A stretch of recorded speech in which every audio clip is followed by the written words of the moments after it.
John is stuck in Cincinnati. That's why we have the special arrangement.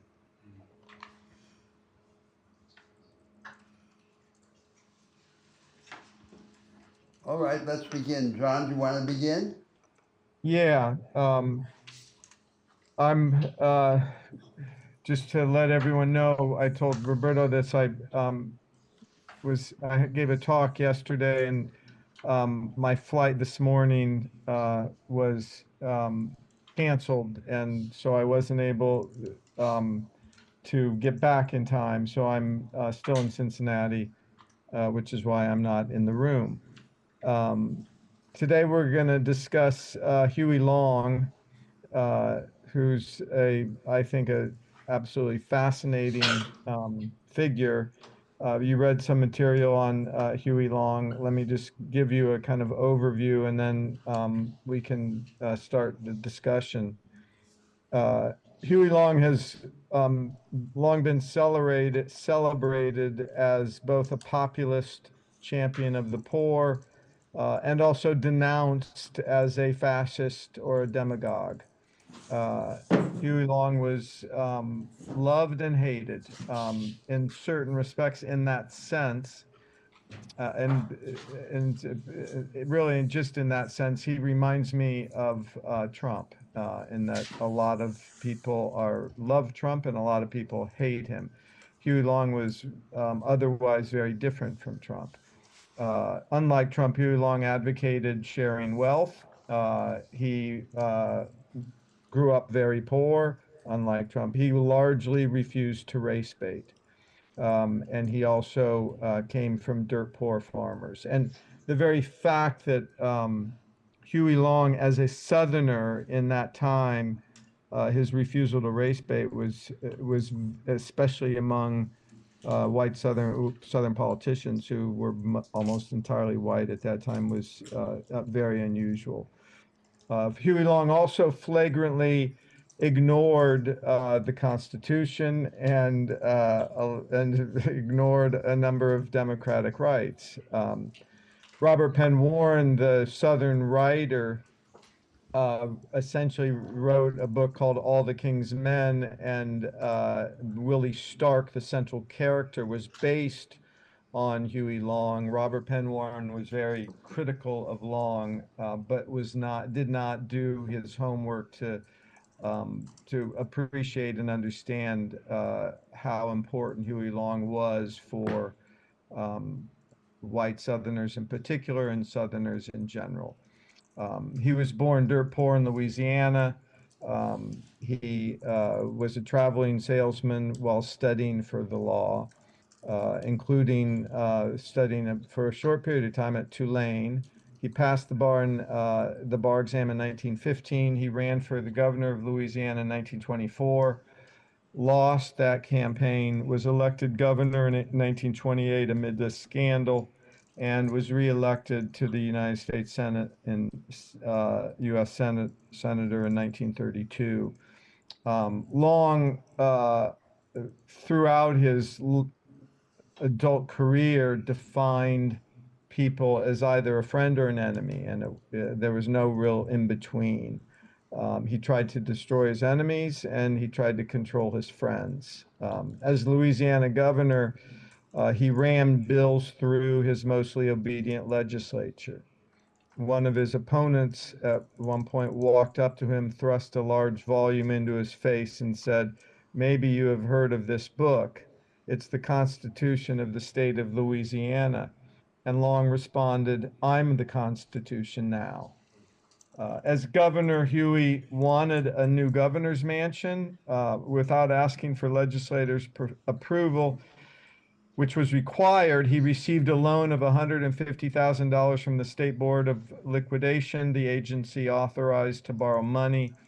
He phoned the warden of the Angola State Penitentiary and told him to send a gang of convicts to Baton Rouge. They were mostly African Americans, and when they arrived, Huey led them to the existing governor's mansion and cheered them on as they demolished the old building. Huey Long, as I said, was compared, especially for a white Southerner, treated African Americans uh, almost equally. although he did not in his as a governor or as a politician, because he realized he would never be reelected because of the racism.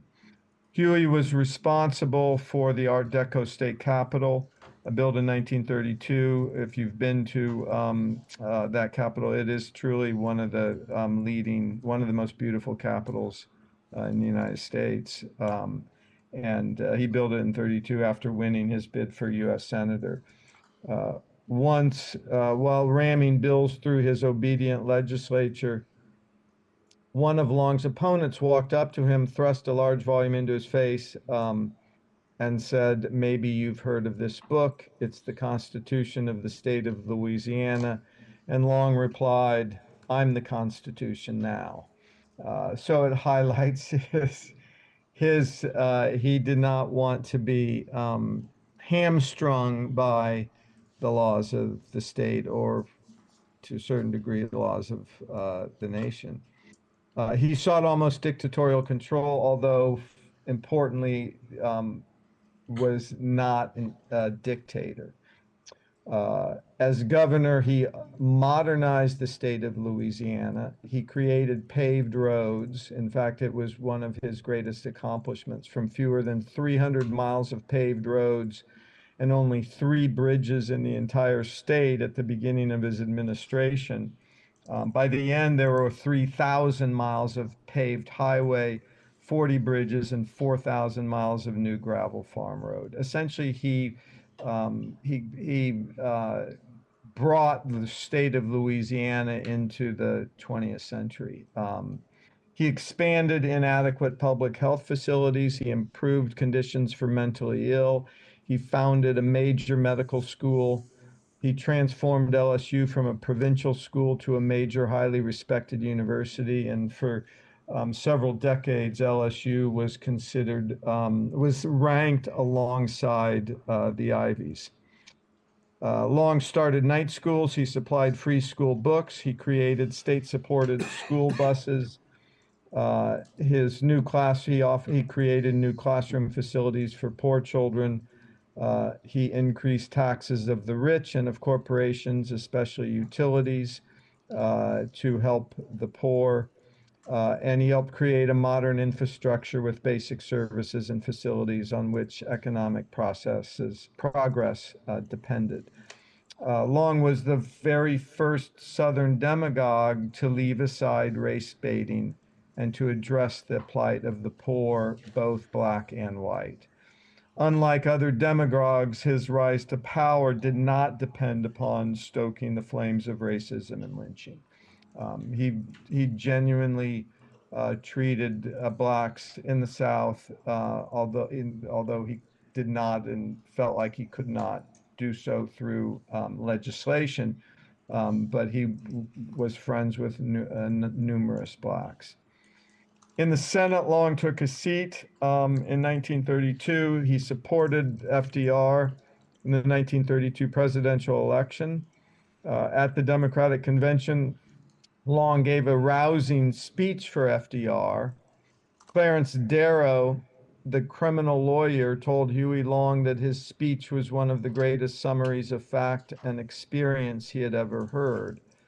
Will Rogers also recognized Huey Long's talent as an orator. FDR kept Long at arm's length.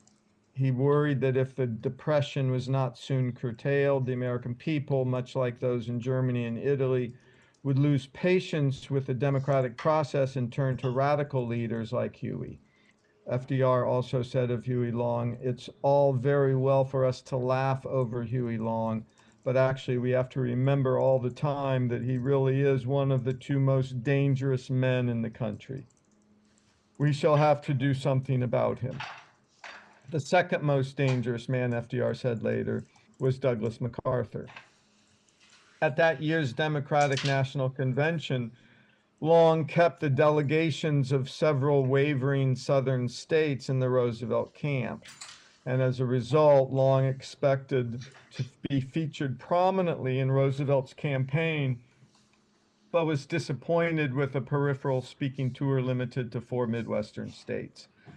Long made characteristically fiery speeches that denounced wealth inequality. He criticized the leaders of both parties for failing to address the crisis of the Depression adequately, notably attacking conservative Senate Democratic leader Joseph Robinson of Arkansas for his apparent closeness with President Herbert Hoover and big business.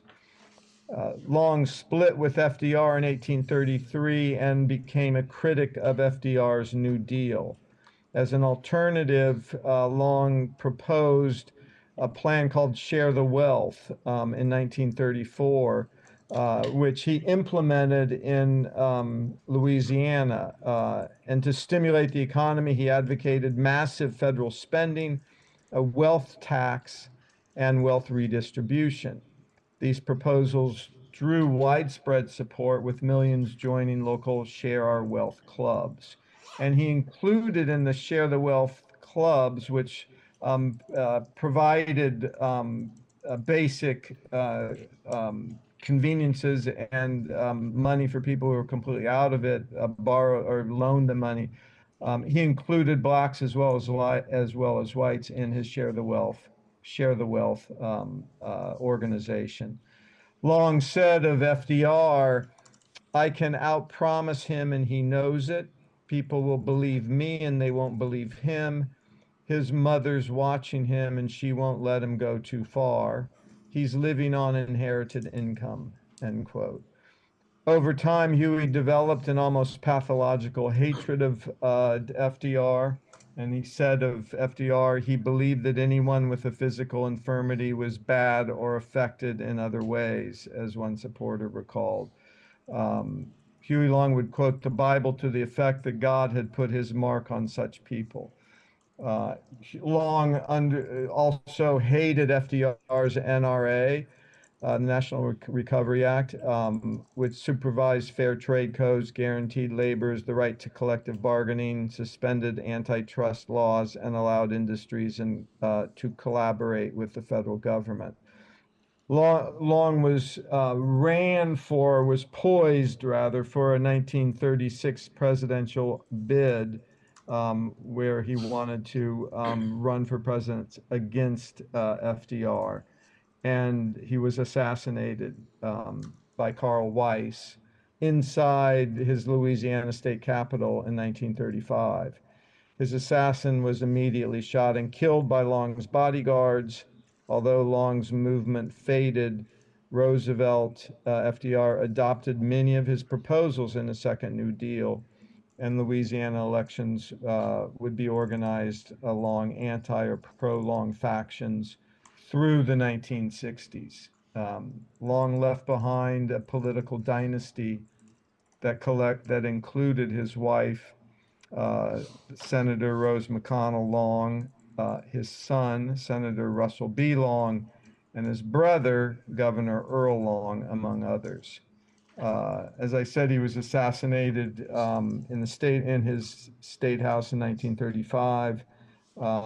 LBJ was hugely inspired by and influenced by Huey Long. In fact, when LBJ campaigned for the 1964 election in New Orleans, having already rammed his 1964 civil rights through Congress and lost to the Democratic Party, LBJ said after signing the bill, it's an important gain, but I think we just delivered to the South, the Republican Party, for a long time to come. And he was right. During his campaign speech in New Orleans, LBJ described how he had become a great admirer of Huey Long. He said, I thought Long had a heart for the people, LBJ said. The phrase comes from Long himself. Under his portrait that he circulated throughout the state of Louisiana was the legend, and I quote it, my study is the heart of the people. And Long spoke for those who couldn't make speeches for themselves. Long was widely celebrated as a brilliant Southern orator.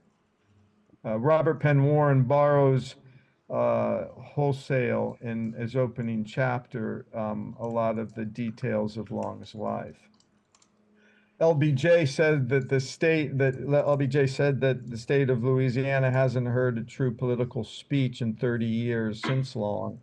And all the people ever hear at election time is race baiting.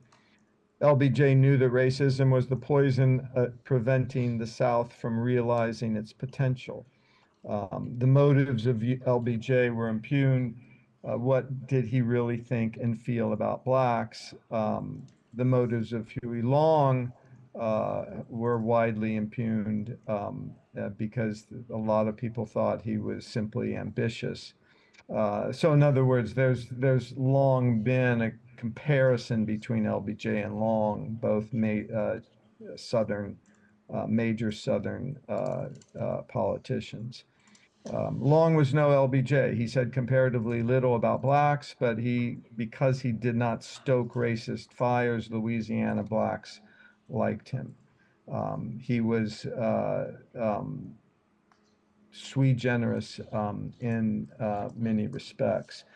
I want to show you um, a clip of Long. Let me get it up. Hold on a second.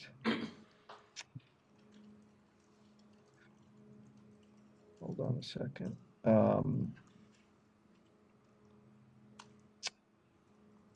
Where is it?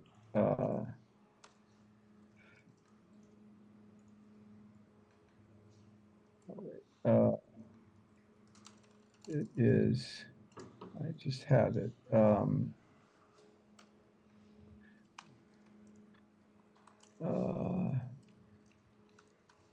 Whoops.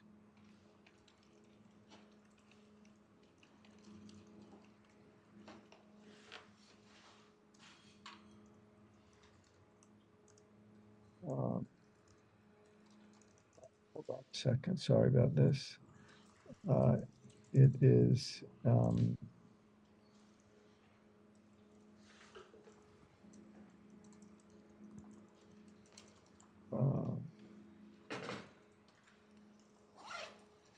Let's see.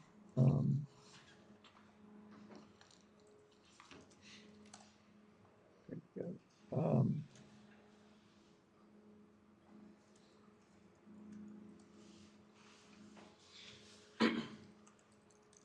uh,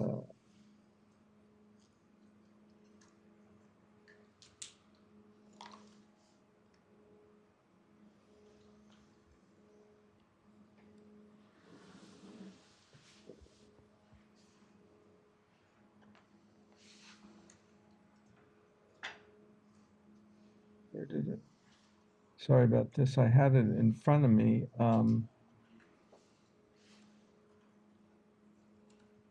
Uh,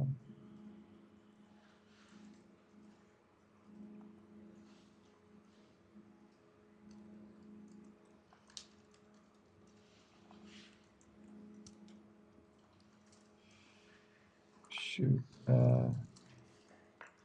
Hold on.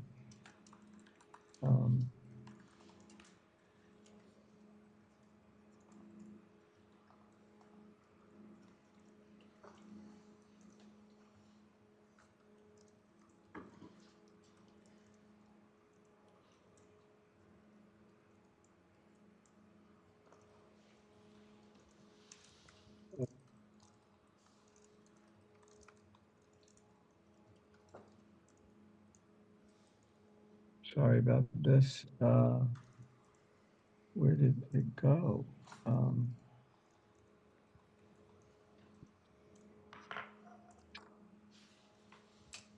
Here we go.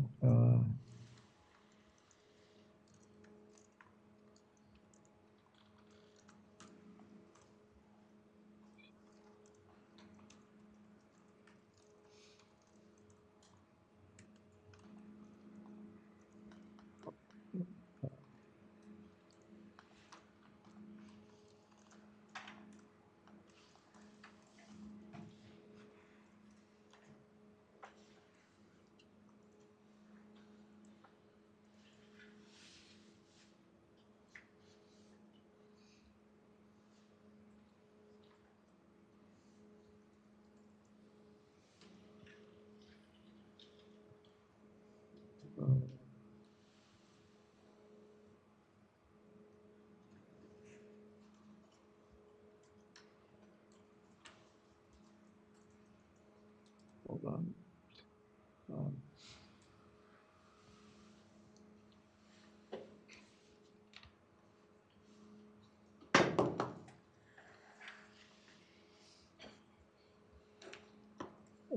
Here we go.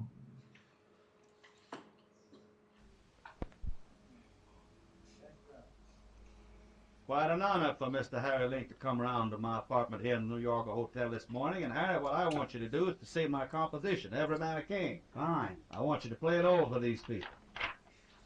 And if you like it, I want you to put it out. Good. That's right. I weep or slumber, America, land of brave and true, with castles and clothing and food for all belongs to you. And a king, every man a king, or you can be a millionaire. But there's something belonging to others. There's enough for all people to share. When it's sunny June and December too, or in the winter time or spring, there'll be peace without end, every neighbor a friend, with every man a king. Every man a king, every man a king, for you can be a millionaire. That's fine. But there's something belonging to others. There's enough for all people to share. When it's sunny June and December too, or in the winter time or spring, there'll be peace without end, every neighbor a friend, with every man a king. What do you think about that? I think it's fine. I think it's fine. Senator, I think it's fine. Okay. Okay, hold on a second. Wait a second. I don't have a screen anymore. Hold on.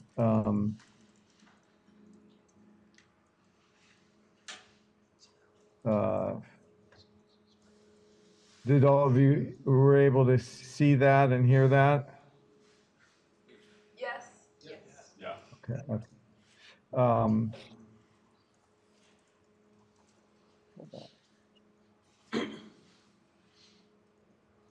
okay.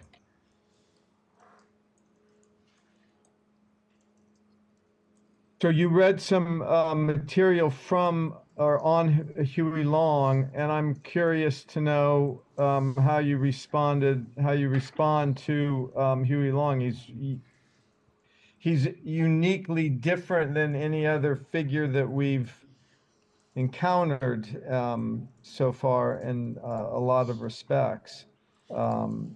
He was, yeah, I'll just leave it from there. But how do you understand Huey Long within the context of democracy and within the context of trying to or hoping to create a high energy democracy?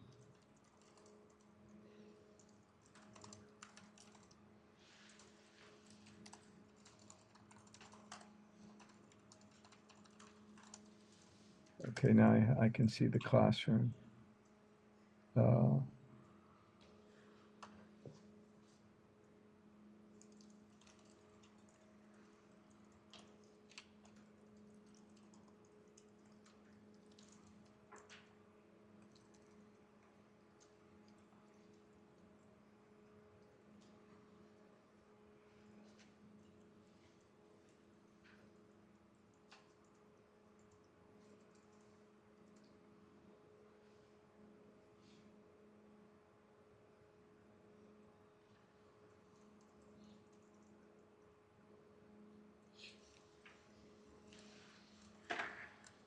Can you repeat the question the way that you framed it?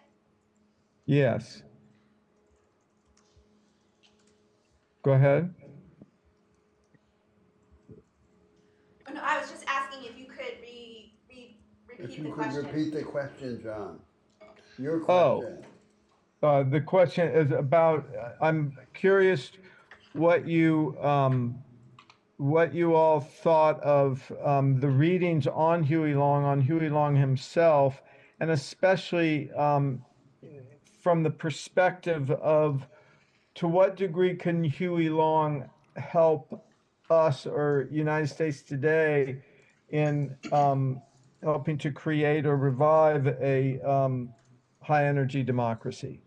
In what way could we borrow from or build upon or revise Huey Long's understanding of democracy? I mean, there are many limitations. As I said, Long frequently said that if he could, that he would include African Americans in his Share the Wealth campaign. He would treat them as equals if he could get away with it. And at that time, he said he could not at all, and he was correct.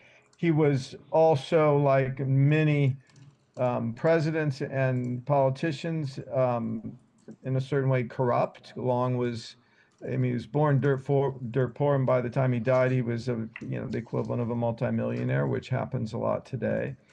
But he also, implemented the Share the Wealth campaign, particularly in the South, which was in a state of deep depression and had been for a long time. Was he was remarkable at jump starting his own state of Louisiana.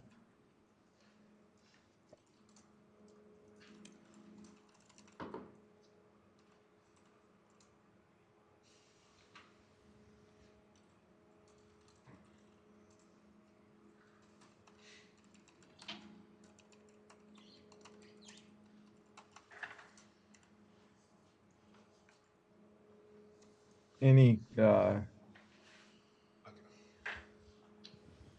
you like to speak? Yeah, I do wonder, I do think he's a great example of how progressive like a high temperature democracy could be. But I do wonder, like, when he says things like, I am the Constitution or whatever, do we see that as like a step too far? Or, Yes. like, I think certainly historically, like, he's very much so a progressive figure for his time. Yeah. Basically left of FDR on many things. But I also want to bring to the table, I know Professor Unger has talked before about the value of recognizing some value in the federalist system that we have in America, and that potential value being experimentation by the states. So I wonder if we should give him a little more of a pass if he is like this example of Louisiana was not a premier state by many metrics, but should we look favorably at him for doing something certainly experimental for the time to sort of turn his state around? And how should that play into our conversation about democracy and high energy democracy? That's good. I should say that Long had a major impact on the state of Louisiana. As I said, that before Long came to power, there were no paved roads in Louisiana.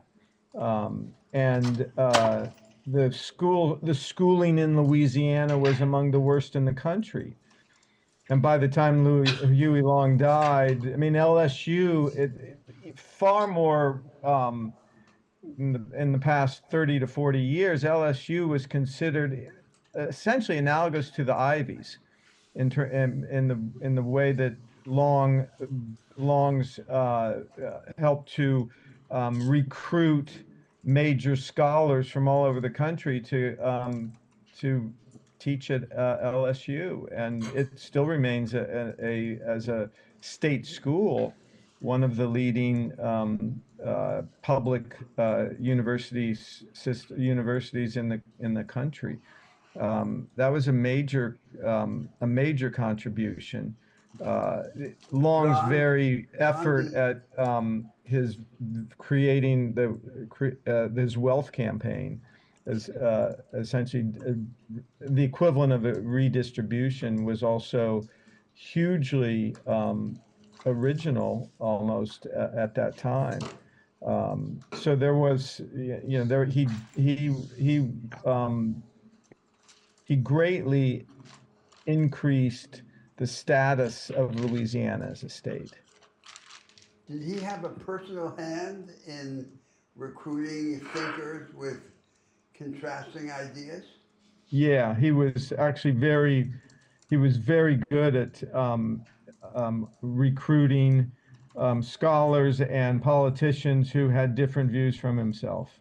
In that sense, he was very truly almost democratic or open-minded. And it's another tribute. He was, I mean, the greatest, what prevented him from becoming more significant was he was also he could also be something of a tyrant, as I suggested in the view. In other words, if someone turned on him and Huey Long would essentially check that person off as the enemy, and there wasn't he was not known as being a forgiving figure, so to speak.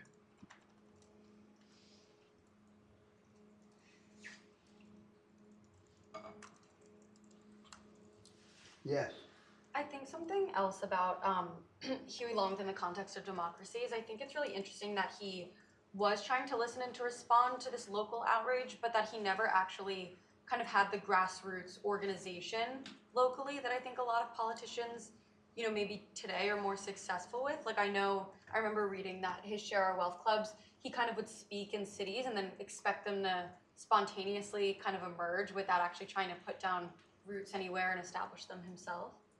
That's, I think, a very good point. I mean, it highlights. So as an administrator, as someone who wanted to rebuild a democratic form of government, he was.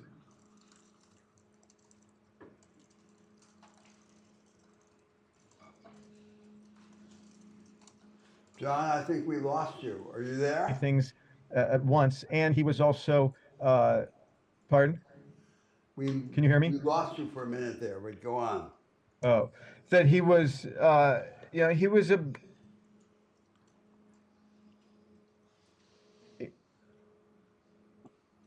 He was a megalomaniac to a degree. I mean, he unfortunately he was. He was probably more concerned with his own status and power than he was with the people of his state. Although the difference was very thin.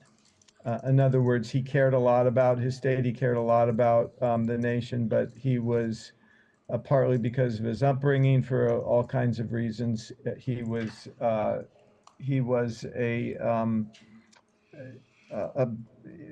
became almost addicted to the idea of power,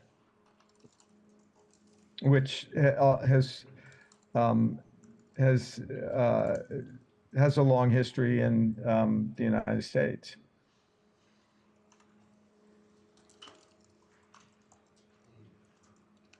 Under the category of Caesarism, right, John? Yes, the category of Caesarism. He was, and in fact, there were some of his both friends and enemies referred to him as a kind of Caesar, and Huey Long treated that as a compliment.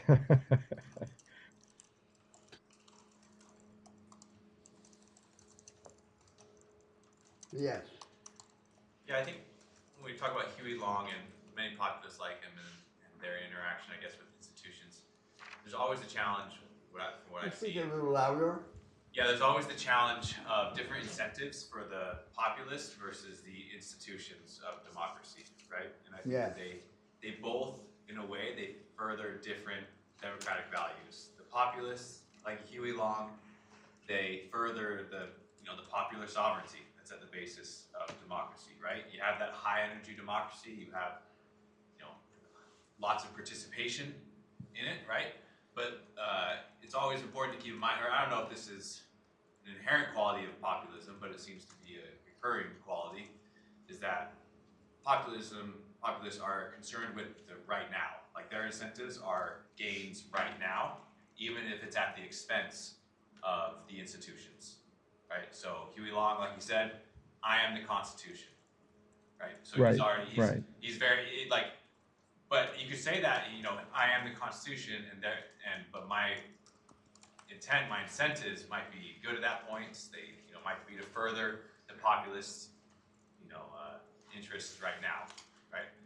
Whereas institutions, they take a lot longer view of democracy. They provide the stability that democracy needs in order to keep going. But that is often going to come at the cost of getting things done, right? And democracy is often going to, I think, almost squelch the energy of democracy as an institution. So that's kind of what I see in the story of Huey Long. It's that tension between Huey Long and FDR. Like, I think they're both trying to further democracy in their own way, but there's going to be that tension. Yeah, I think that's very good. And that's a central theme in American democracy, but in democracies more general, is that it's one of the it's one of the I can't say it's a flaw of democracy, but it's endemic in not just American democracy, but in a large number of democracies, is that that a democratic leader needs and ideally should have a sense of humility, and in a way that someone like Long did not.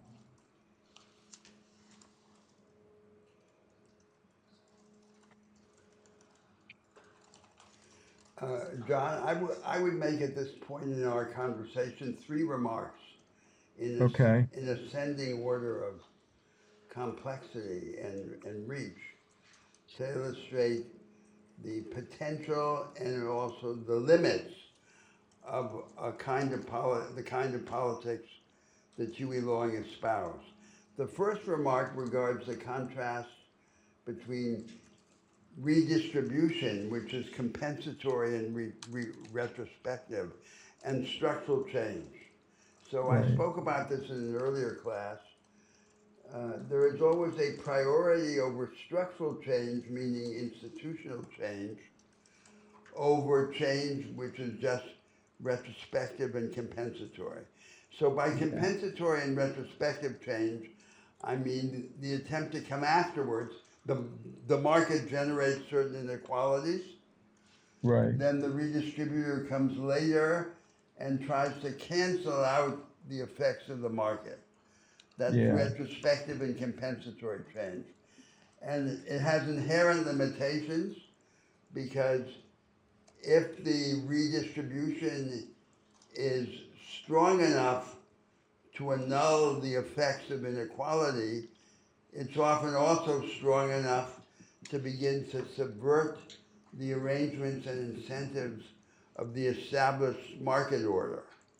So there's an inherent fragility in the project of compensatory and redistributive change, characterized by the slogan of "soak the rich," right? Yes. Because it can't be radicalized without beginning to dissolve the structure of the current system. So that leads you to think that change that is structural and institutional, such as change in the system of corporate governance or change in the property regime, has a priority over change that is merely compensatory and redistributive. And Right. Huey Long's career illustrates the significance of that difference. On the other hand, and this qualifies the criticism, compensatory and redistributive change, even though it is traumatic and instantaneous, can change the course of politics. Right. And it can have a long-term effect. Now, Right. my second remark regards a second contrast, another contrast, a change between transformation that is supported by organized popular power and transformation that lacks this organized support, the support of Right. organized political action. And Right. that's a large part of the meaning now of populism. The Right. old American meaning of populism was simply politics oriented to the interests of the majority of the people. But recently, the American elites have begun to import from Europe a completely alien, un-American sense of populism, which is that populism means action that is unsupported by organization and dependent on personal leadership. And Right. that's the new European meaning of populism, which the Americans have imported. It's true that the more organized, the better, but there's no simple contrast between organized and unorganized. Organized support can begin in a relatively unorganized form. Now we come to the third remark, which I think raises the more complicated problems, which is the relation of Huey Long's style of politics to the type of politics inaugurated by the American Constitution, the American constitutional order. The Americans established in their Constitution what was supposed to be a mixed constitution. It comes from Right. the tradition of Montesquieu, of proto-democratic liberalism. There would not be a Right. pure democracy. It would be Right. a combination of the principles of monarchy, Right. which survived in the office of the presidency, of oligarchy, which survived in selective bodies like the Senate, and of democracy, which then is the popular vote and the House of Representatives and so forth. Right. And this mixed constitution, in fact, depends for its stability and efficacy on a very particular set of conditions, social and cultural conditions, the presence of which is not automatic and self-evident. So it required in the minds of the framers the decisive influence exercised by an educated and politically refined cadre of notables, of educated notables, who, as I remarked in an earlier class, read the lives of Plutarch and the history of the Roman Republic. Right. When this institutional design of the mixed constitution, dependent on the notables, is transported to a historical circumstance or a social situation that's radically different, it won't necessarily work the way in which it was first intended to work. And that's precisely what I tried to illustrate with the example of the importation of the American constitutional arrangements to Latin America, to the Right, Latin right. America of Perón, of Vargas, and of Cardenas. Right. And in some sense, it's the same thing with Huey Long. So Huey Long acting and living in the time of the Depression is an equivalent to this Latin American example. Yes.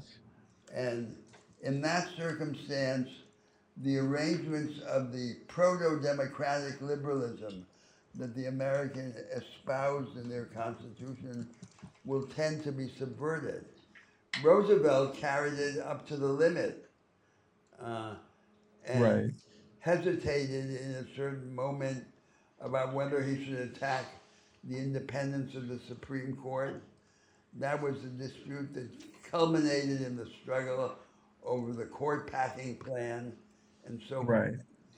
So then that third question, is the question about whether this mixed constitution, simultaneously monarchical, oligarchic, and democratic in limited form, is adequate to the transformative challenges that a contemporary 21st century democracy faces. I think that's the deeper question, which is raised by the example of Huey Long. I agree with that.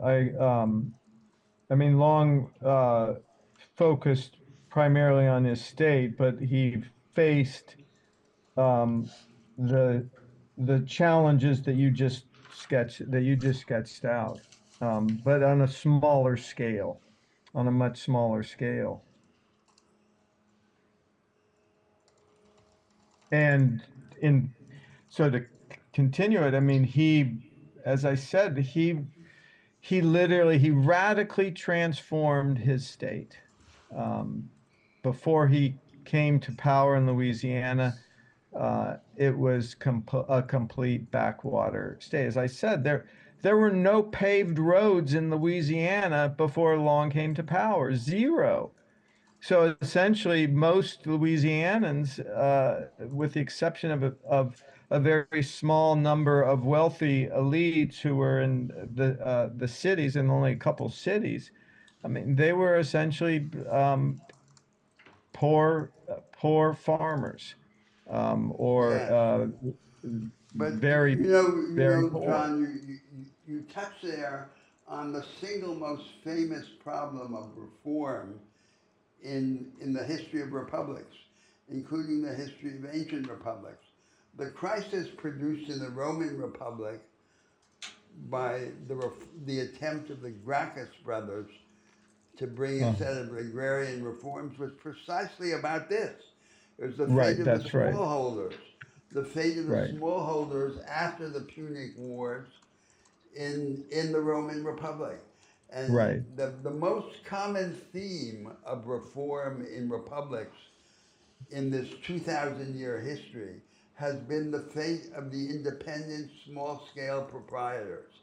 Which we discussed as the problem raised by the fate of the economic regime of the North in the period between independence and the Civil War.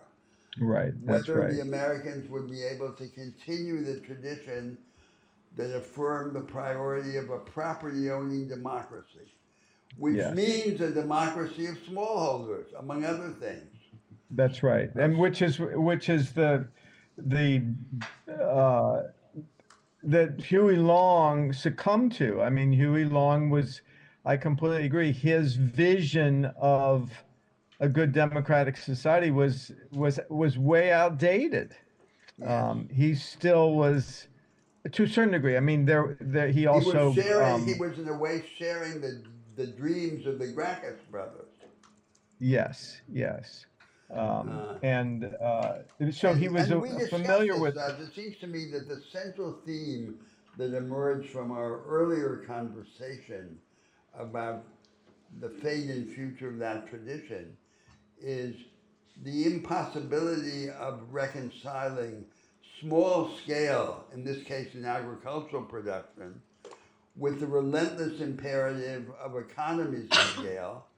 When the liberals and socialists provided no solution to this problem.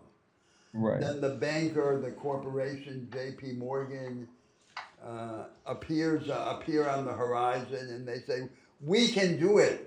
We can do it with the power of big money. But that then is the destruction of the original Republican scheme. So I think that's the deeper problem. And you could see Huey Long's whole political career in the atmosphere of the Depression as a late example of the manifestation of that problem. That's right. That's right. That's right. That's very well said. And it's That's not, exactly right. and in a sense, it was an easier version of it because Louisiana was a poor state in which Right. agriculture remained the predominant activity. And in Right. agriculture, the problem of securing the Republic of Smallholders is simpler because it's focused Yes. just on agriculture.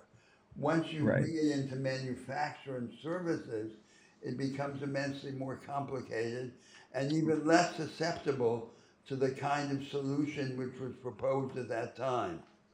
That's right. That's right. So I think this That's is very, very interesting, and it's the problem, of course, is that there's a huge distance between the kind of politician who is able to exert an immediate effect in rousing the masses and the kind of politician who is able to do justice to the complexity of this problem. right. Right. No, that's very well said. That's very well said.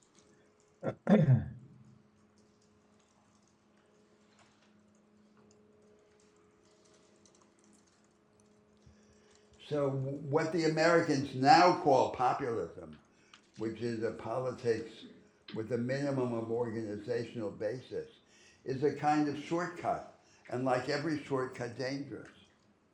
Yes. Uh, yeah, and populism, It wins the among, allegiance of the masses before it has yeah, organized them. right. Yeah. And if you compare it then to, for example, the revolutions of the 20th century, like the Chinese Revolution, the revolutionary force seizes power and then organizes. But Right. if it doesn't have, if it can't seize power, there's no horizon within which it can actually organize the people adequately. And that increases the level of difficulty of the problem that the transformative politician has to solve. Yeah. Which Long was unable to solve. Or anyone might have been unable to solve. Roosevelt himself Yes, didn't that's solve right. it. That's true. That's true. The fact that even Roosevelt didn't solve it means that the funnel of institutional experimentalism in the New Deal narrowed rather than opening. Yes. The focus was restabilization of the economy rather than democratization of the market order, and later the provision of antidotes to economic insecurity, as in the Social Security program, rather than economic empowerment. So Right. these are all problems which are beyond the dimension of what the American political agents were able to identify and respond to. Right. So it's a valid criticism of Long, but it's a criticism which could be generalized to the whole American political elite. It's not just Long who failed. That's right.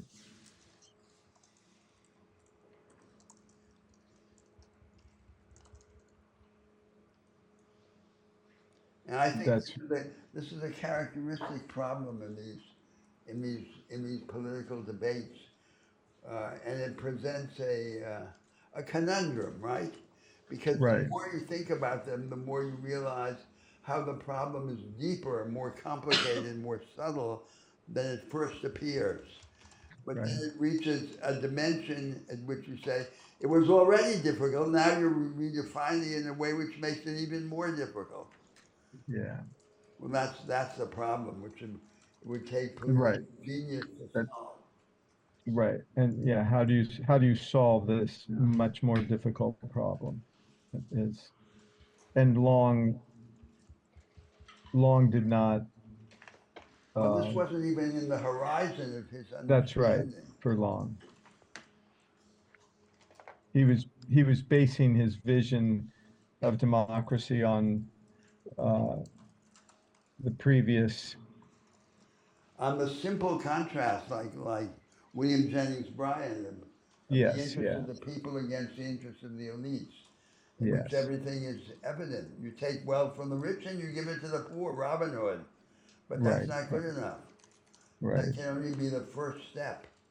right.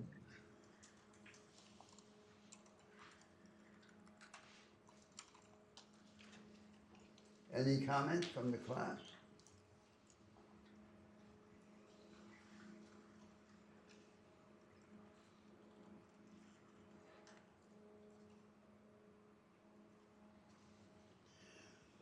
Long is an immensely sympathetic figure, nevertheless, right, John? Yeah, he is. I mean, so what, a question I'm trying to think this through is, had Long um, been foresighted and what could Long have done to correct this problem at that time? Anything? Well, if you, what I think is go back to those propositions about inequality that I defended in an Right, earlier moment in our discussion. I say, first, structural change has priority over non-structural change, right, or compensatory change. So then you have to think of which are the structural changes that in the circumstance of that time would have the greatest efficacy and yeah. be politically feasible, right? Pardon me, that what? And then you come to the question of compensatory redistribution. That doesn't mean that there's no role for compensatory redistribution, but what has priority is the role for the budget on both the revenue raising side and the spending side that's focused on raising the aggregate level of the tax take and how it is spent. That's what has priority, not the Right. progressive profile of redistribution on the revenue raising side. But would it have been acceptable in the circumstances of that time to introduce the idea? Yeah, I mean, would it have been, I think, had Long lived, and because he was beloved by Louisianans, and that included whites and blacks, which was extraordinary at that time, could he have, um, Yeah, so he had an advantage, which you point out on the racial question, because Yeah. he understood that any fundamental progress in the United States would depend on building coalitions between blacks and whites in the South. that's right, that's right, And those coalitions then had to be the basis of these more fragmentary structural changes that he would Yes. advocate. They would Yes. have to benefit both blacks and whites. that's right, Then with respect to the tax system, he would have to have a version of the idea that says, don't focus just on how redistributive the tax is, on how progressive it is. Focus on how much money it raises so that you can spend the money redistributively, yeah, which would then require an anticipation of the idea of the comprehensive flat rate value added tax, yeah, which is neutral with respect to the system of relative prices. Then you come Right. to the third principle, which is you can still have taxes that are directly redistributive if you understand correctly what the appropriate the appropriate targets of direct redistributive taxation are. And I argue that there are two targets. One is the hierarchy of standards of living, which requires a tax on individualized consumption, the Caldor tax. And the Yeah. second is a tax on wealth, but the most feasible form of the tax on wealth is the tax on the hereditary transmission of capital. or Right. its anticipated form and gifts and survivors. So notice that all of this is complicating the task. Poor Huey Long is going to get swept aside in Yeah, the he is. conceptual. uh, Long did not. So I think this is the role, John, of political genius. It has to figure out how to make the necessary possible. And to Right. make the necessary possible, these vast ambitions have to be translated into something that's feasible now, feasible economically and feasible politically. Right. But this is what Bismarck, for example, always thought was the curse of politics. That you think long enough and then you define the problem in a way that makes it seem impossible. And somehow you have to nevertheless make it possible. Right. Right.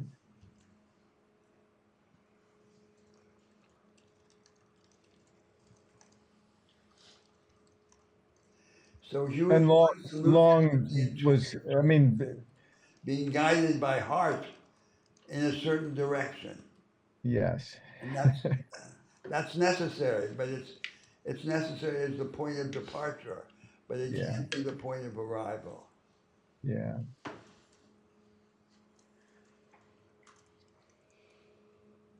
Long at one point, I mean, he did attempt, he failed to tax wealth in the state, and he realized that it would destroy him essentially, so he backed off on it.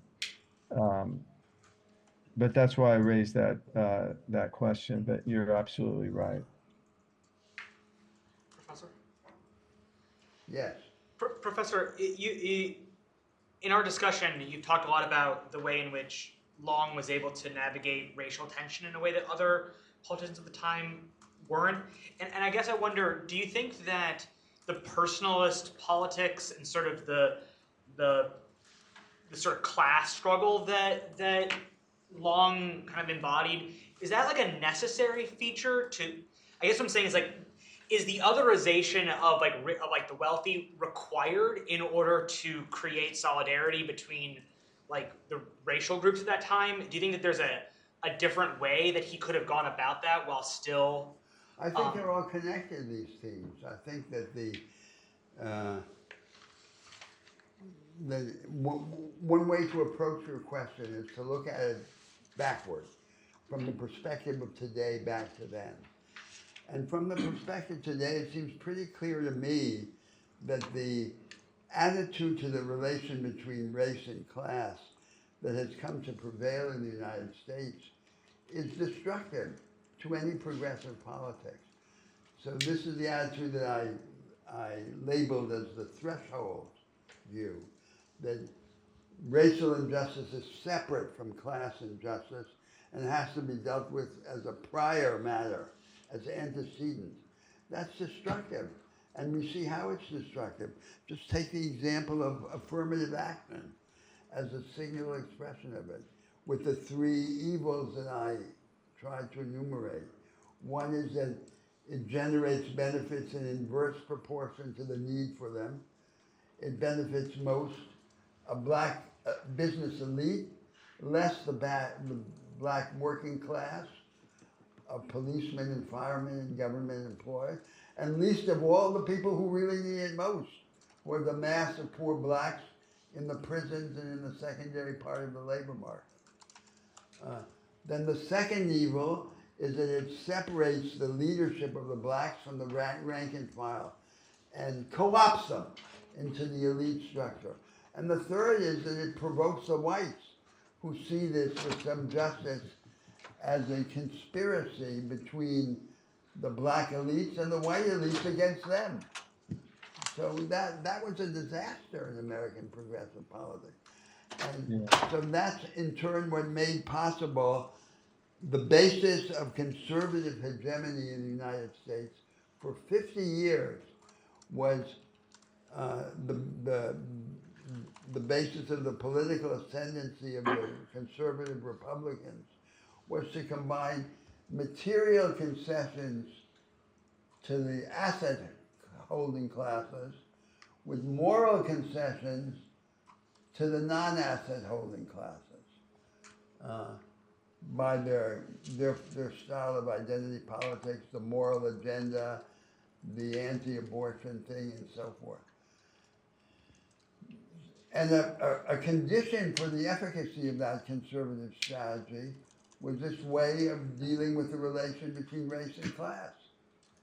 So they're inseparable. And I think Huey Long, you can see Huey Long is already illustrating many generations ago the political consequences of the racial orthodoxy in the United States. And if he created more possibility, in part it was because he defied this racial orthodoxy before it had been consolidated. Right, that's right. Huh? I mean, and he was honest, as I mentioned to you, Roberto, that he said that he would, if he said if he could get away with it, if he could get away with it, he would create, he would engineer essentially racial equality in terms of opportunities in his state. But he also said, I cannot do that. He said that is impossible for me to do without self-destructing.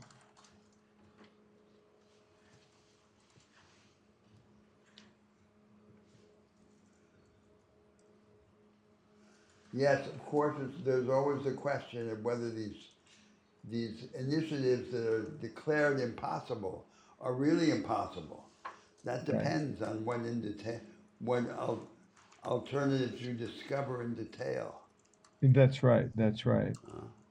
That's right. That's what I think one of the glory of political action is. That it only looks like an impossible wall from far away. When you get close to it, you see that there are contradictions everywhere. Right, right. And every contradiction is an opportunity. Right. That's what leads me to think always in politics that hope is not the consequence. Hope is not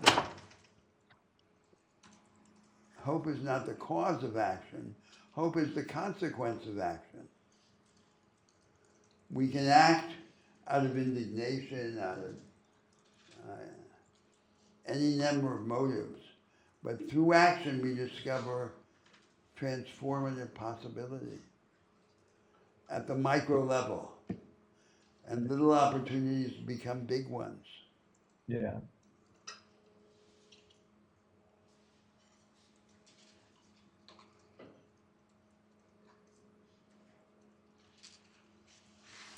So something that is always can count in favor of the progressives is that the programmatic opportunity, the opportunity for change, serves the cause of personal ambition. So we shouldn't lament that, right, John? That Yes, yes. And that was, if we didn't have that, we would have almost nothing. At least we Right. have that. right.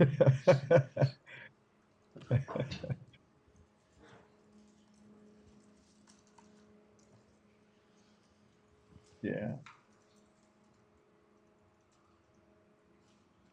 So if you, for example, Long was constantly compared to Benito Mussolini, huh? Right. And I think Long was more serious than Mussolini. Much more so. Much more so. Long, much more so because Long, he understood the importance of interacting, getting along, meeting with his constituents and listening to them and in ways that And having very, an empathetic identification with them. he really did. He had an empathetic, despite his his arrogance. He had a extraordinarily rich and influential sense of identification with his constituents, blacks and whites, in ways that were, I mean, he was in ways that were at that time almost sui generis, especially in the South.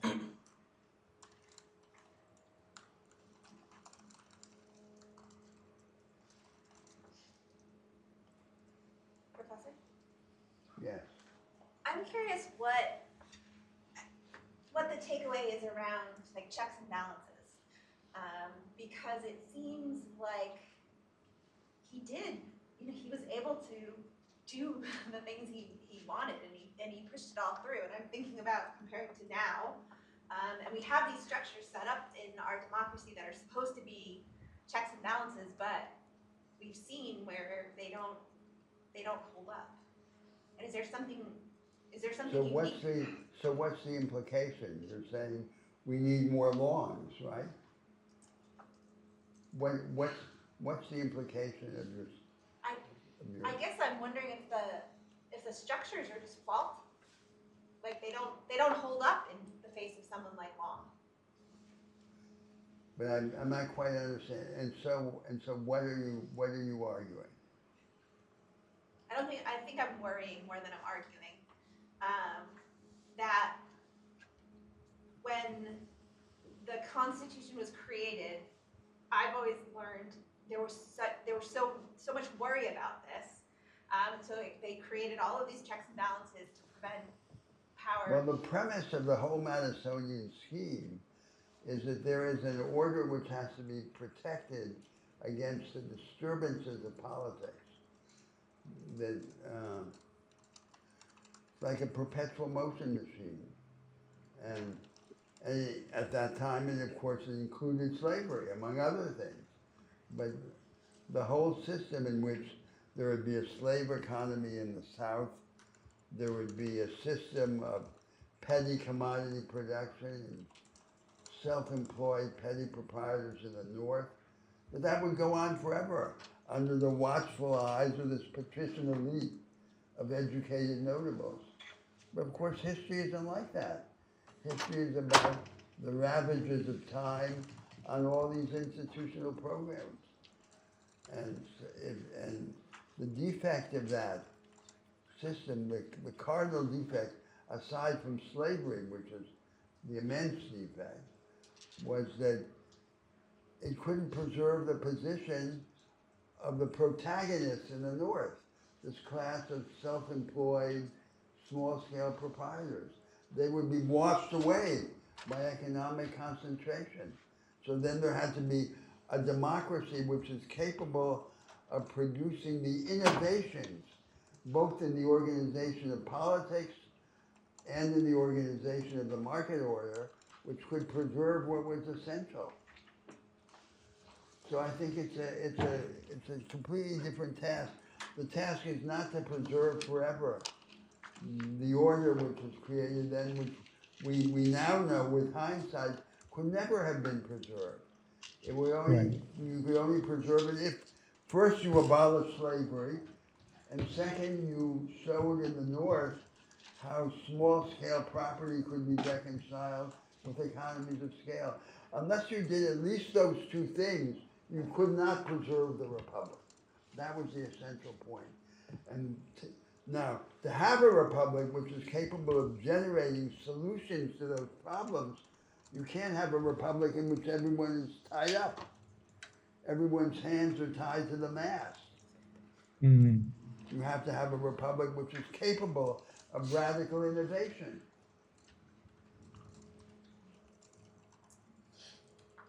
So I think today, if I just look around and think of the majority of my students and of my colleagues, I don't think they appreciate any of that. I think they don't think that way. They think some other way. And that's what I have trouble with, John. Yeah, no, I agree. I think that's absolutely right. Yeah.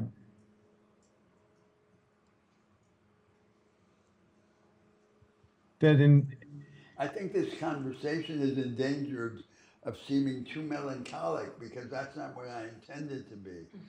I intended to be a defense of transformation, Right, the role of the imagination in political life. right.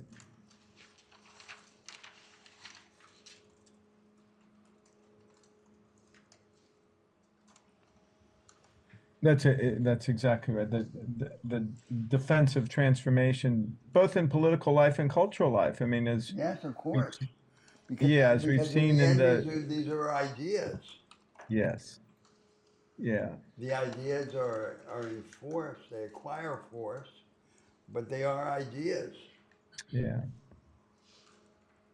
Professor, Yes. when you say that something that you see missing in the students and colleagues around you, are you speaking specifically about the role of the imagination in political life? Is that what you were referring to?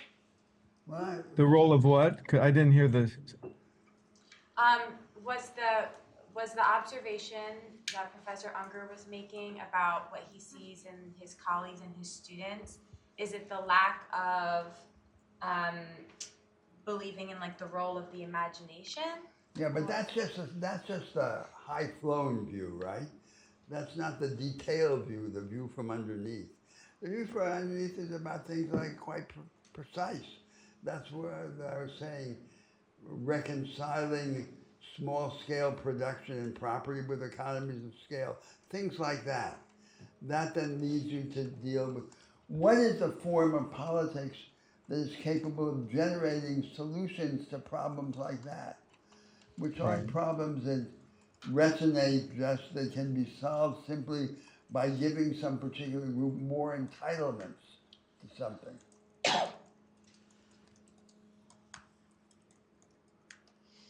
The institutional machinery has to be different.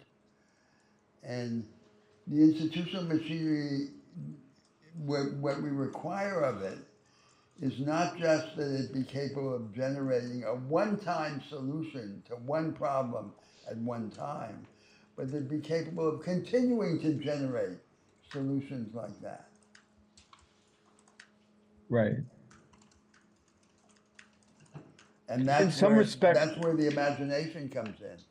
Yeah, and where the imagination comes in, it reflects, in a sense, a form of, I'll say, a form of a kind of artisanal vision, in that a number of scholars and intellectuals have referred to in various parts of the United States as throwing clay. So you're in a dilemma economically, culturally, whatever, and you throw clay into a wall to see what sticks, and you Yeah. explore. So you're willing to experiment, recognizing that your experiments might fail, and realizing that through the failure you might be able to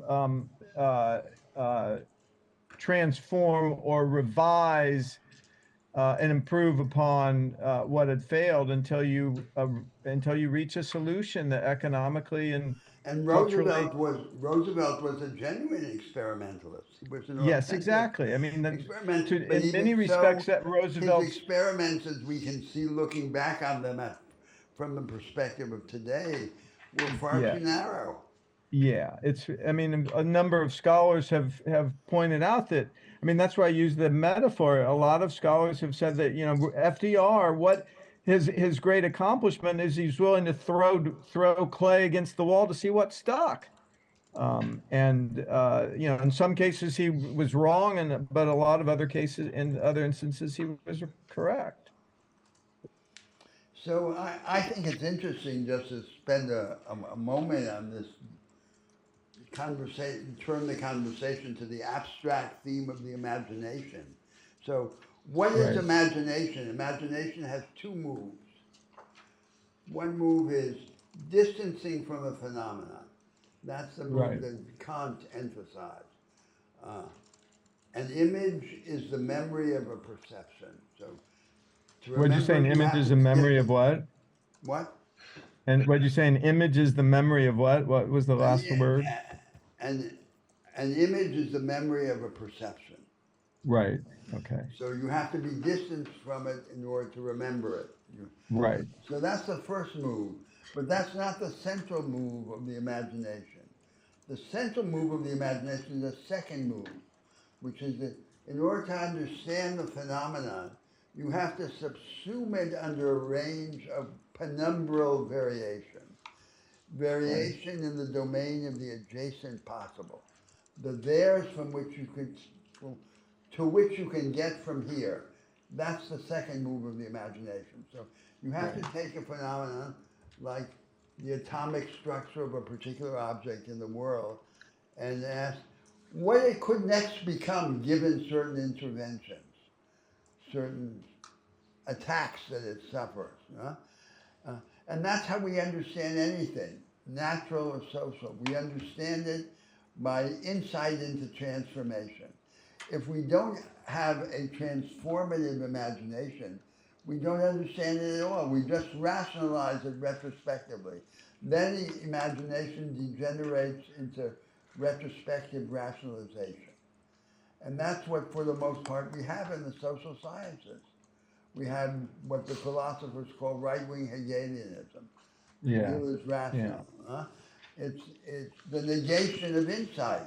Now, these large institutional projects that I've been evoking in my interventions in our conversation, a radicalized knowledge economy for the many that approximates production and learning, or a high energy democracy.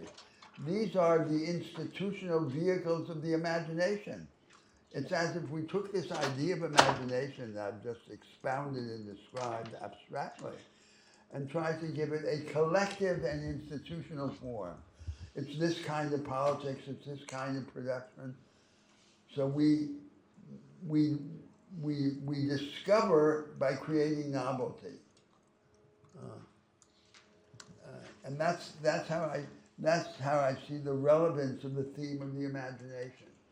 And in a way, it's the opposite of the institutional ideas that animated those 18th century founders. It's not the idea of having a perpetual motion machine, a system that goes on forever. It's the opposite. It's the perpetual creation of the new. Right. Professor? Yes. So in that sense, so I just want to make sure I understand what you're saying. It's really interesting. So it's almost like you can't understand the essence of something unless you imagine that it could be otherwise. Transformed. The only way to understand something is to imagine it transformed. So I would say that the central theme of the curriculum of education should be transformation. So it's not the encyclopedia. It's not to have a mind that mirrors the encyclopedia, dead information. It's to have a mind that can think things through, and you think them through by imagining them transform. That's what it is. So, it needs content because you don't acquire this capability in a vacuum. You have to deal with content. But the most important thing about content is that it be selective, not encyclopedic superficiality, but selective deepening. And in the context of selective deepening, you pursue this theme of transformation of both the natural phenomena and the social phenomena. You learn to think things through, so you don't stare at them, you try and understand them. And to understand them means to imagine them transform. And then the further ambition for the curriculum is that you be able to address every subject, every method from contrasting points of view. So nothing should be studied just once. Everything should be studied at least twice from two contrasting ideas. That's freedom. That's freedom of the spirit, and that's how you understand things. So, I mean, just to add on your very beautiful statement, it's I mean, most of you are familiar with it. the thesis, the antithesis, and the synthesis, that evolution, which that opens the way for uh, the kind of selective and transformative opportunities. Yes, yes.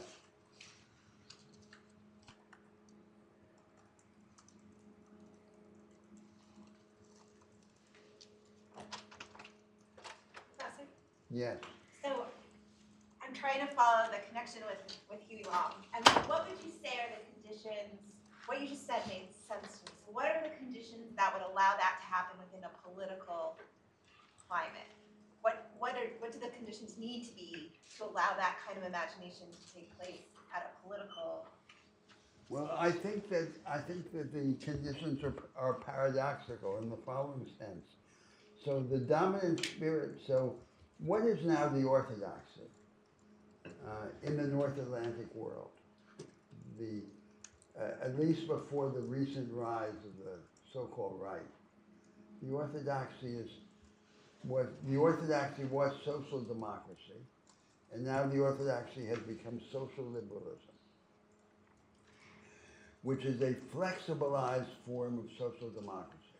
So, for example, a characteristic claim of the social liberals is so-called flexicurity, the form that social policy takes in the Netherlands or in the Scandinavian social democracy, which is flexibilized. So the protections of the worker citizen are portable, are separable from the job. You don't have to continue holding the same job to have those protections. You can take them with you. So labor markets are made flexible, but they're reconciled with, the flexibility is reconciled with the universality of social protections. That's social liberalism. But social liberalism still retains from social democracy this idea that the basics of human life have to be decommodified. They can't be subject to market instability. And then the object or the product of entitlements, which are not subject to market anarchy, market instability. And this is the idea that a social democracy is then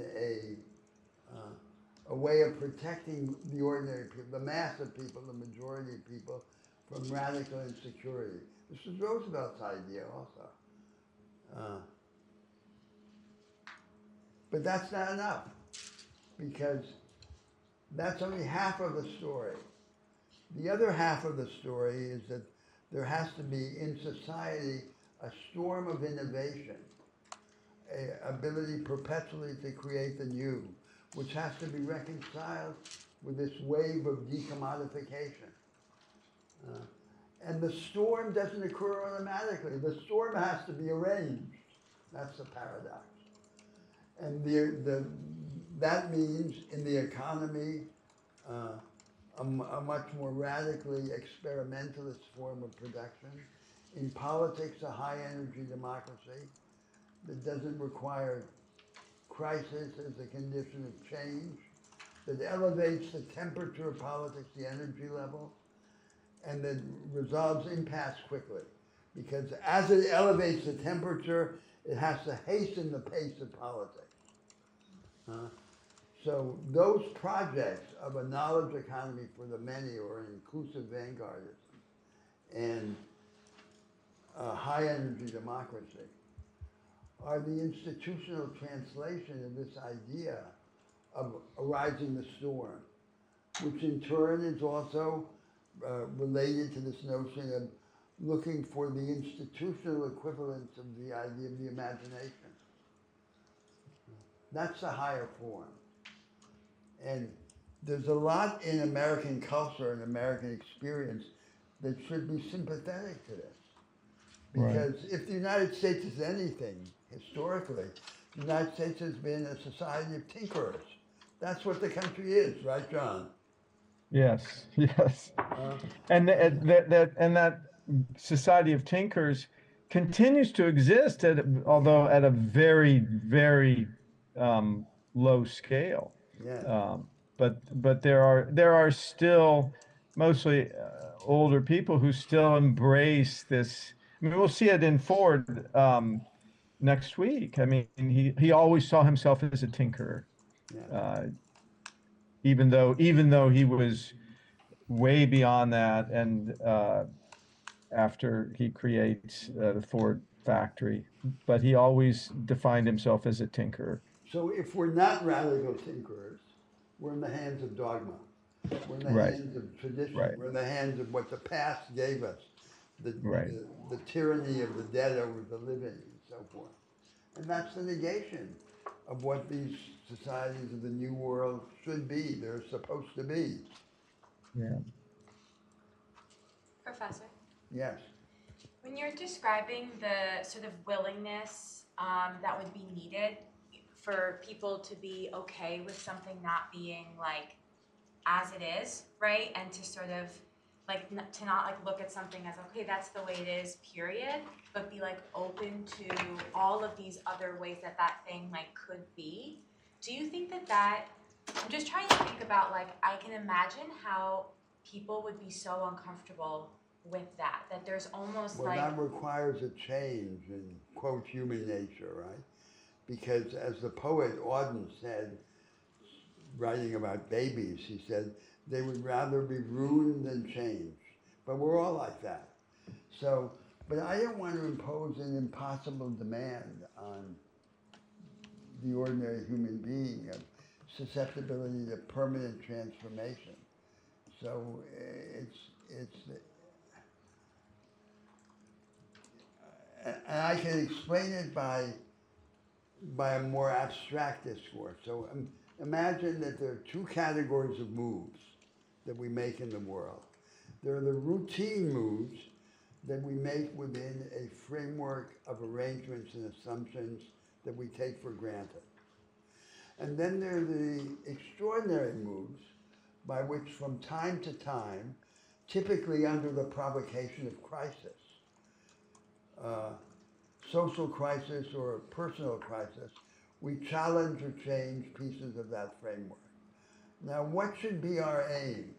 Our aim should be to bring these two classes of moves closer together so that the exceptional activities by which we challenge or change pieces of the framework arise more naturally, continuously, and organically from the ordinary business of life.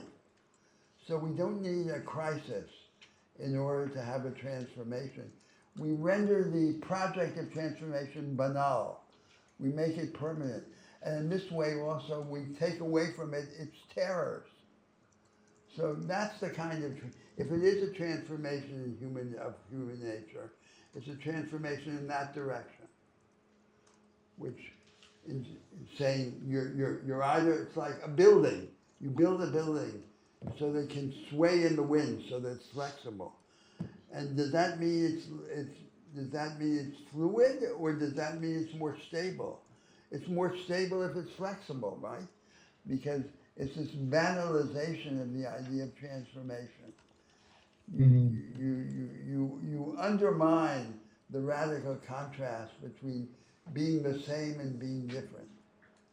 And you say, the normal situation is a situation of transformability, of adaptability. And that shouldn't terrify us. So I'm not supposing that every human being becomes a little volcano. I'm supposing that this is brought down to earth and made practical and renders us the immense benefits of resilience, of adaptability. And I think that's much better than these dogmas that we've inherited from the 20th and 19th century. Yeah, that's beautifully put. It requires, which all humans have, imagination, and that imagination can lead to this sense of adaptability, a sense of the possibility of transformation. The attributes of the imagination are the attributes of life itself, of Yeah. vitality, right? Yeah. Vitality. So what are the attributes of vitality? They're surfeit, excess of energy over structure, right? So this is the first thing about life, that there's always more in us, in each of us individually, and all of us, humanity, collectively, than there is or ever can be in these established orders. They're Yes, finite in relation to us. We're infinite in relation to them. The second attribute is spontaneity. We're not just enacting a pre-established script. We're inventing as we go along. And thus surprise comes with spontaneity. And finally, fecundity, power to make the new. Those are the attributes of life which we should value above all. And I think it's also faithful to the spirit of the New World and of the United States to have a social and cultural project which affirms the central role of vitality. Mm. The critics will then accuse me of being a romantic, but you know, Herderlin John said, "He who Maybe thinks you should celebrate that. Herderlin, a German poet, but a romantic poet, said, he who Yeah. thinks most deeply loves what is most alive. So I think what is most lovable about countries like the United States and Brazil is the priority that they accord to vitality. Yeah.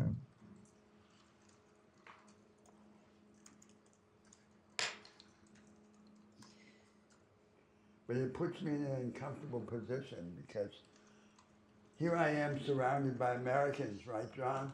And I find myself that I'm defending American ideas against the people who surround me.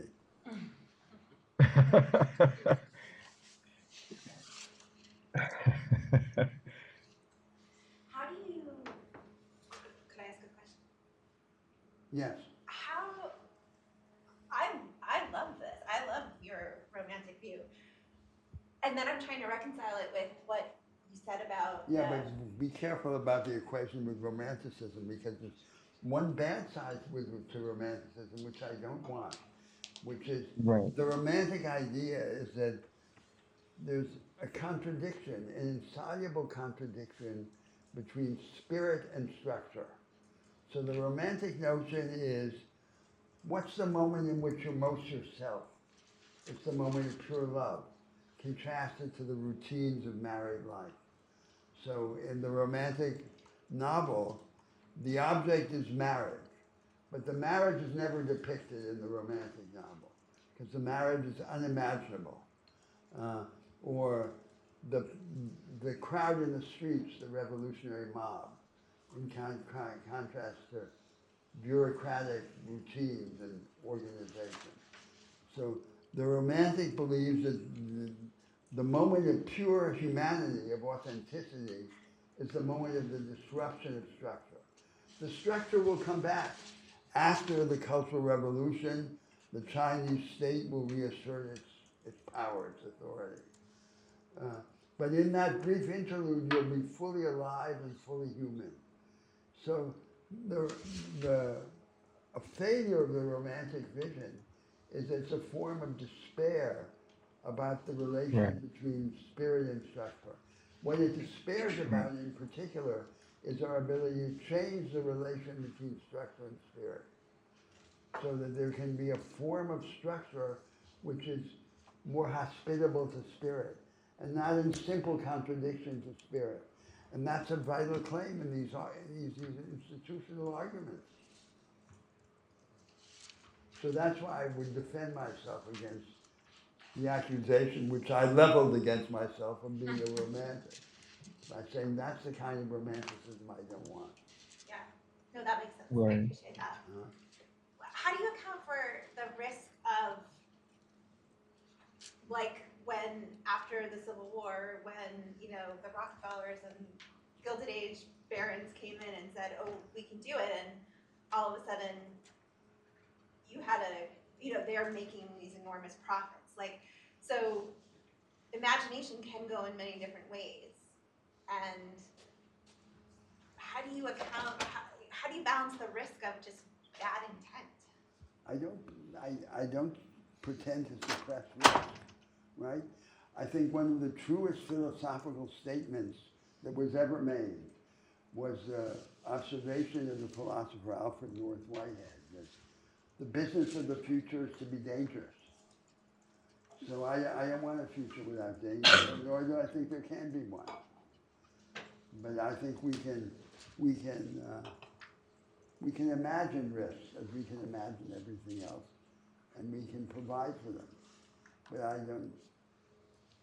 All of this is these are all risks. The question is whether they're reasonable risks or not. Right.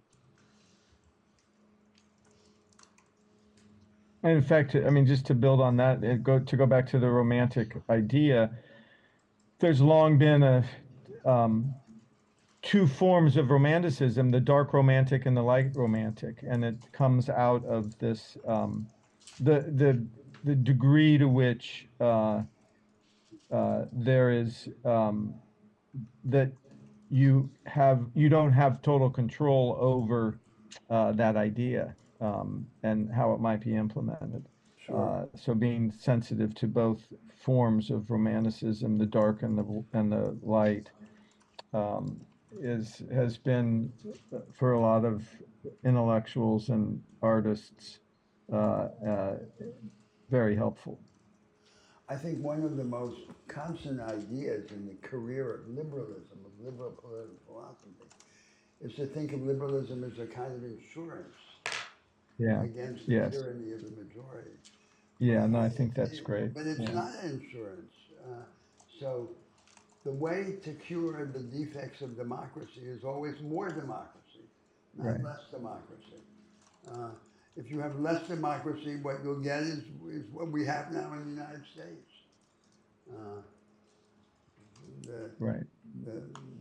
The defects of democracy are cured to the extent that they can be cured by the political education of the people. And that requires more democracy, not less democracy.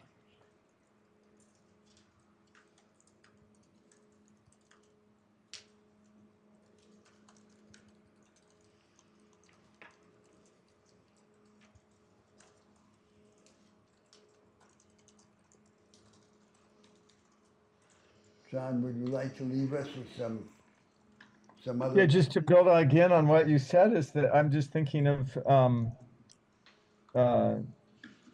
the antebellum period, the antebellum era, in which through the Civil War, by far the most literate Americans were in the free states. Virtually every literate American, even if they had no formal education, literacy was foundational, and it's how and why figures like Lincoln and countless others, Frederick Douglass, literacy and language and rhetoric became foundational. And in the slave South, literacy rates were dramatically lower, a ratio of almost like 3 or 4 to 1. And I mention that simply just to highlight how powerful and how transformative this notion of romanticism and literacy can lead to a new vision of a democracy.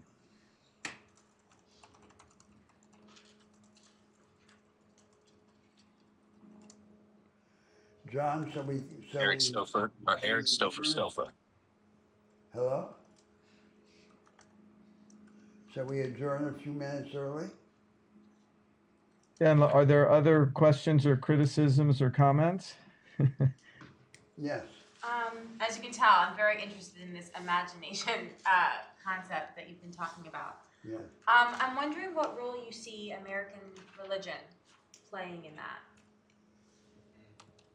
Well, I think the role is through prophecy, right? I mean, a scholarship about religion is dominated by the idea that in a period of from 1,500 years ago to 1,000 years ago, there was a period of religious creativity that goes from the rise of prophetic Judaism to the prophetic activity of Muhammad, and includes in the middle of that Buddhism and Confucianism and the main schools of thought in ancient China. And you could say that was the basis of the creation of the present world religions, which are radically different, but they share certain common elements. So they're, first of all, desanctification of the world. The natural world is not sacred. And the sanctification of nature is replaced by a dialectic between transcendence and immanence. Second, they share an idea that the focus of religion ceases to be our dependence on nature and the terrors of nature, and becomes our confrontation with the ineradicable flaws in the human condition, which are our groundlessness, our mortality, and our insatiability. Third, all these religions, despite the radical differences among them, affirm that the divisions within humanity are all relatively shallow. The divisions of class, of caste, of race, of gender, of everything. Fourth, all of these religions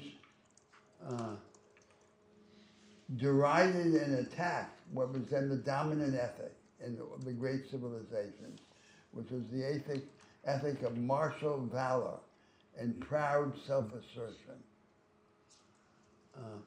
and replaced it by an ethic of universal empathy and fellow feeling. And finally, all of these religions offer a kind of two-sided ticket, so they're ambiguous. One side of the ticket is a license to escape the world into some other realm, the realm of the transcendence. The other side of the ticket is an invitation to engage the world and to transform it. For example, in the theme of the division within humanity, does that mean just to recognize that the slave and the slave owner are fundamentally the same? In other words, is it to redescribe them, or is it to attack the institution of slavery? They all have the same ambivalence. So these were the prophetic religions that arose between 1,500 and 1,000 years ago. Now, what about us? Because I would say the gates of prophecy are always open. Is this just a historical thing? Or can we now have a wave of prophetic innovation which will produce the same thing? Imagination in the sphere of the religious consciousness, which should accompany these large institutional projects, like the project of a knowledge economy for the many, or a high energy democracy.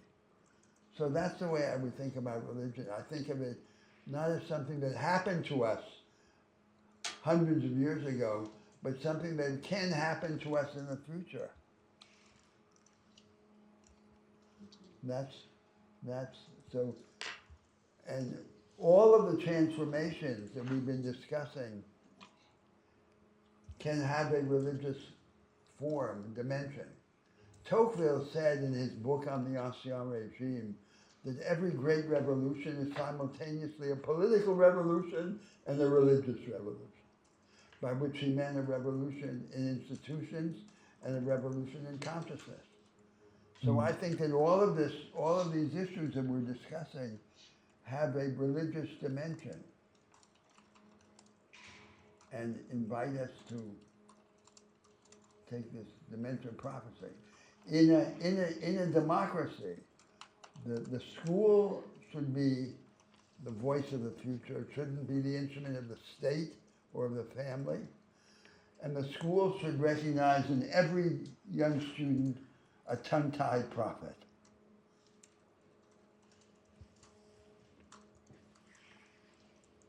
Is that all right, John? I love that. That is beautiful. Completely agree. And